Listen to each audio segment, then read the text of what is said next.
Let me introduce you to my party people in the club.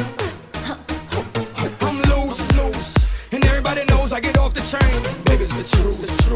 I'm like Inception. Séduit, hein, dès qu'on entre dans l'avion, déjà il y a le sourire et la gentillesse des hôtesses qui un peu illustrent ce qu'on peut voir après sur Tahiti. Parce que nous, on a eu de la chance, ou alors c'est tout le temps le cas, mais de rencontrer encore une fois que des personnes adorables. Hein.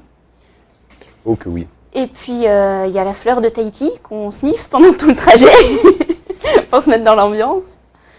La pauvre, elle ressemble plus à rien au bout du voyage, mais on a une deuxième fleur à Los Angeles en plus, histoire de renouveler un peu, parce que bon, déjà entre Paris et Los Angeles, elle a du mal, donc il faut renouveler entre Los Angeles et Tahiti. Et puis il y a, voilà, bah, c'est ce que tu disais, toute l'ambiance, la musique, les costumes, les plats, on mange bien, on n'a pas faim quand on sort du vol. Mais pour toi qui viens pour la première fois en Polynésie, comment tu as vécu l'expérience Air Tahiti? C'est vraiment à l'embarquement, déjà, entendre le message, le vol Air Tahiti nuit, TN 007 à destination de Papeete, embarquement, porte 141. Déjà, ça y est, on a fait le premier pas dans le paradis, on sait qu'on va y arriver. On voyait en plus les personnes qui revenaient de l'avion, qui revenaient de Tahiti en sortant de l'avion. On voyait déjà qu'elles étaient bronzées, qu'elles étaient souriantes, un petit peu moroses pour certaines, personnes qui étaient un petit peu dégoûtées de revenir à la réalité, malheureusement. Mais non, c'est vraiment quelque chose. Donc ça c'est vraiment la toute première impression, c'est de dire oui, ça y est, Papeete, oui, on va y aller. Donc la deuxième étape, c'est rentrer dans l'avion avec, comme tu le disais, les senteurs, la musique, les hôtesses, les stewards, tout l'équipage qui était vraiment adorable, gentil comme tout, prévenant, attentionné.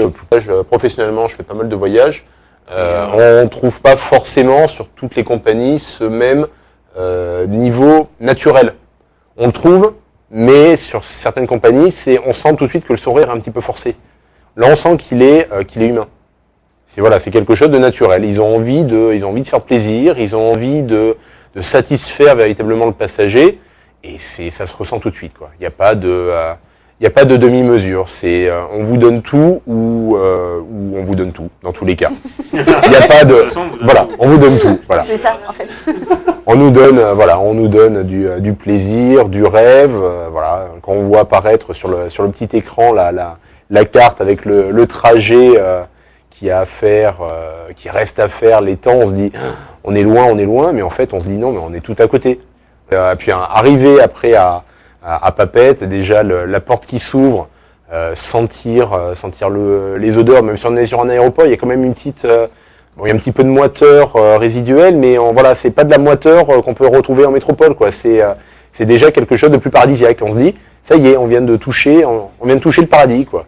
Là, moi, je me souviens d'une expression que j'avais dit à ma sœur juste avant de partir. C'est facile. Elle me demandait exactement où est-ce que c'était. Je lui dis c'est facile. Tu prends la carte du paradis, c'est en plein milieu. Donc on est vraiment sur des paysages magnifiques. Même si quand on arrive de nuit, on voit juste la côte se découper, les lumières et tout. On se dit quand même que qu'on arrive au paradis et puis voilà, quoi.